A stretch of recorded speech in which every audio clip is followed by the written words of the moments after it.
Jadi model saya belum fit. Ada nggak teman-teman modelnya sudah memenuhi kriteria fit ini?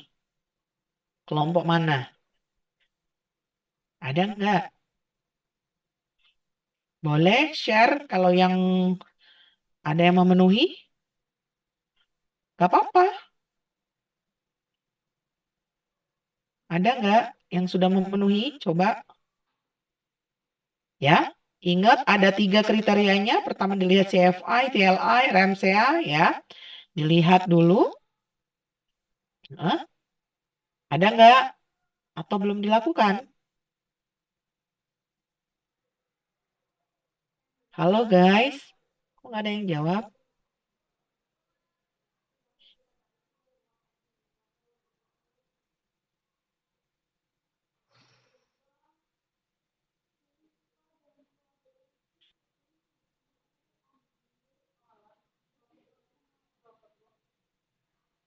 Recording in progress. Jadi ya. Bentar saya ketik di chat aja ya. Jadi syarat utama dari CFA adalah model fit. Nah, dengan kriteria sebagai berikut. Pertama nilai V ya, value chi-square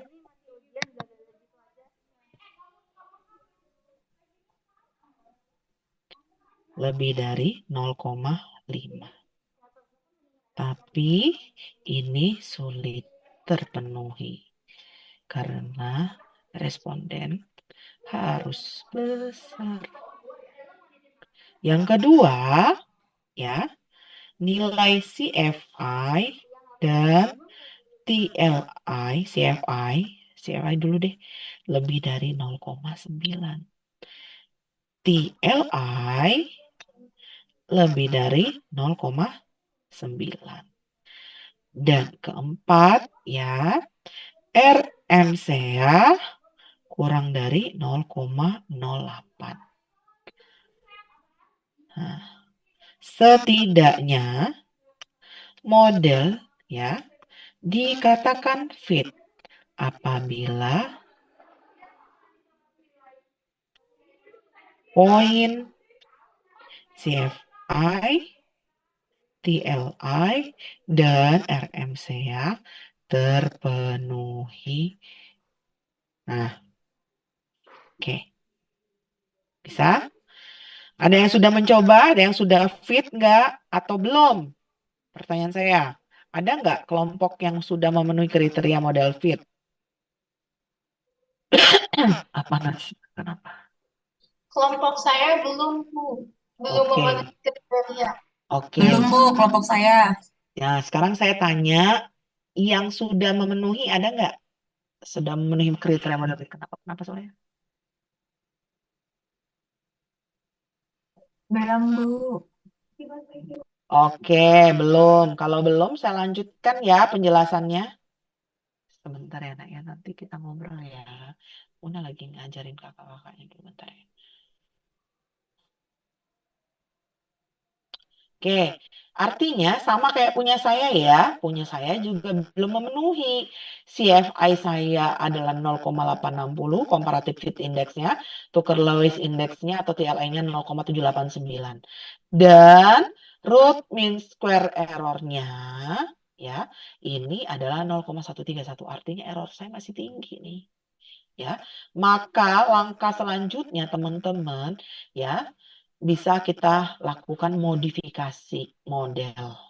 Namanya modifikasi model.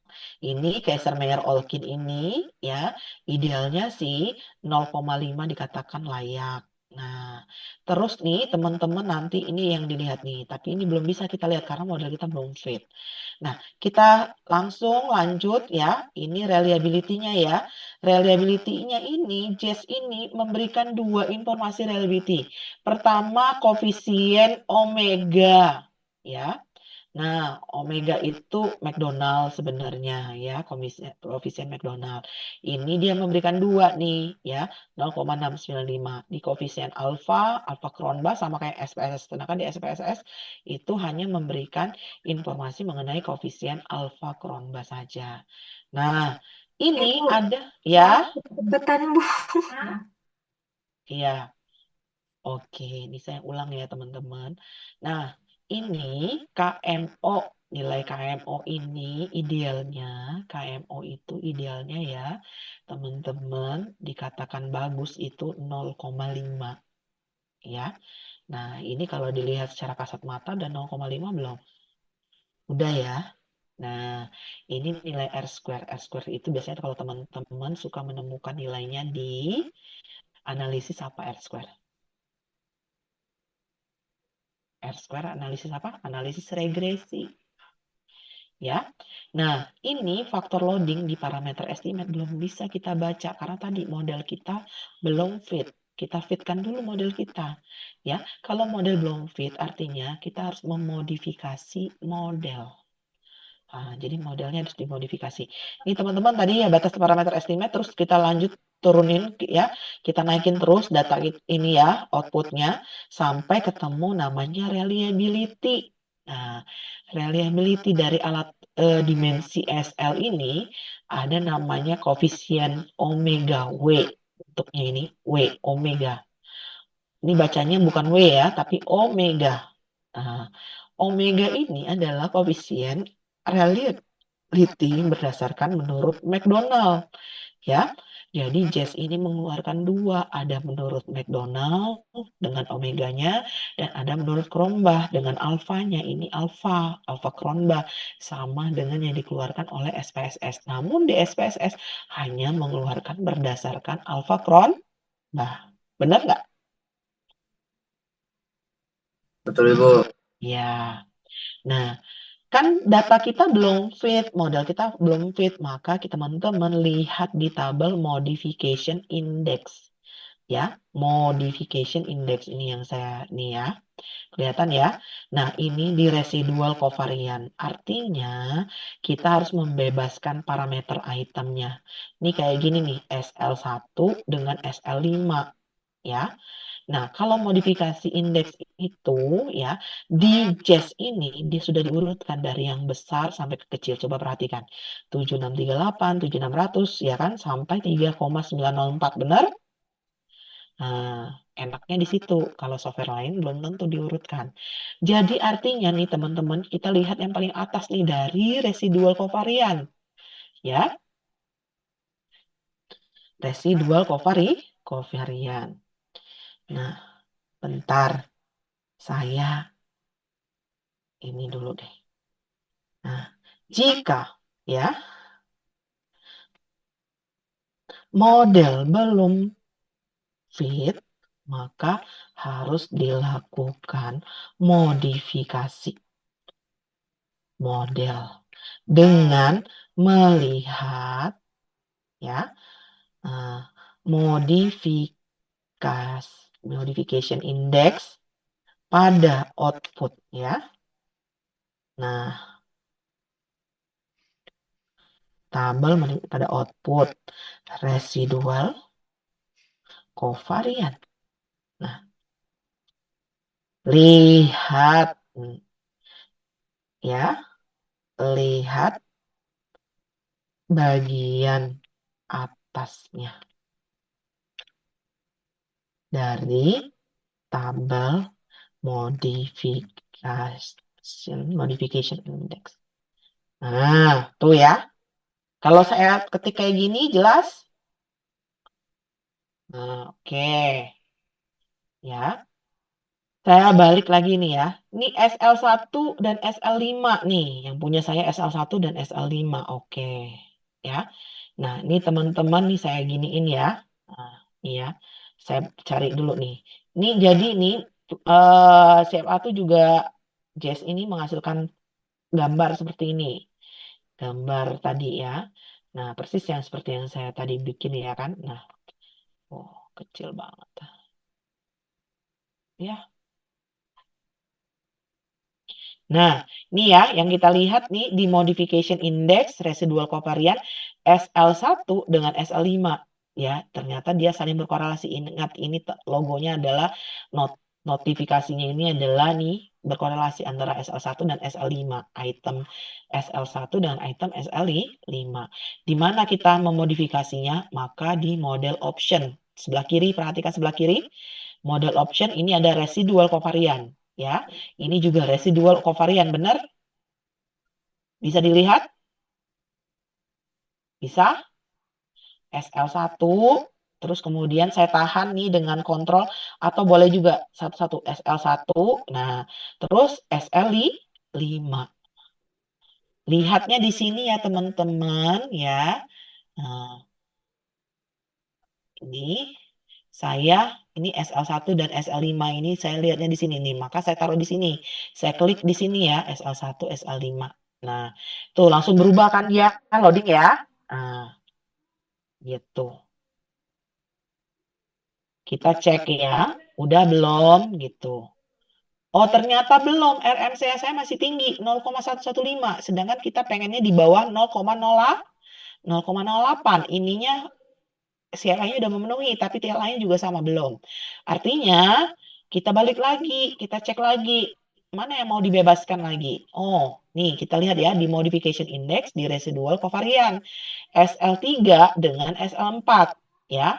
Balik lagi kita ke kiri, kita klik nih SL3 ya, terus SL4. Nah, kita lihat lagi RMCA sama ininya udah berubah belum? Belum, ya kan 0,091 lebih besar apa lebih kecil daripada 0,08? 0,091 lebih besar atau lebih kecil dari 0,08? Masih lebih Lebih besar. Masih lebih besar, artinya belum terpenuhi. Ya enggak? Model fitnya belum terpenuhi kan? Benar enggak? benar, Bu. Benar, Belum Bu. terpenuhi. Bentar ya, ini ada panggilan dulu bentar. Ya, pacar saya telepon nih. Tunggu, tunggu.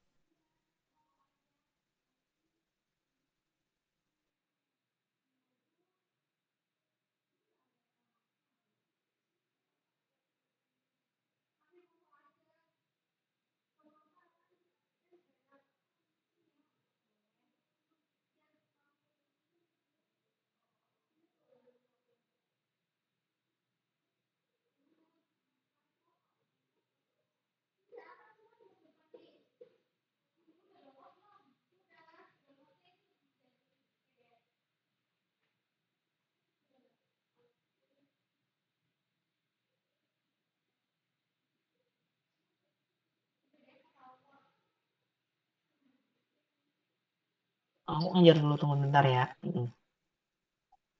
Ya, oke nih lanjut ya. Nah, ini belum kan punya saya nih ya. Perhatikan teman-teman, root mean square error saya belum memenuhi, masih lebih besar nih, belum 0,08. Maka lagi saya lakukan bebaskan tadi ya. Nah, ini SL1 dan SL7. Nah, SL1 kemudian SL7 ya. SL1 dan SL7. Nah, misal Bu punya saya kok lama banget ya, gitu memang harusnya terus di running terus gitu, dibebaskan kalau selagi dia belum ini. Nah, ini udah memenuhi belum? CFI saya udah memenuhi belum? CFI-nya Memenuhi, Bu. Memenuhi, Bu. TLI-nya udah memenuhi belum? Sudah, Bu. Memenuhi, Bu. Root mean square error-nya atau RMCA-nya udah memenuhi belum? sudah, Ibu. Sudah. Nah, kalau sudah berarti model sudah fit nih. Baru bisa kita interpretasi lebih lanjut. Kita interpretasinya apa? Pertama, teman-teman dilihat nih di parameter estimate. Parameter estimate faktor loading ya. Nah, Gitu, bentar saya kasih dulu. Jika model sudah fit, maka lihat tabel parameter estimate. Ya, nilai faktor loading.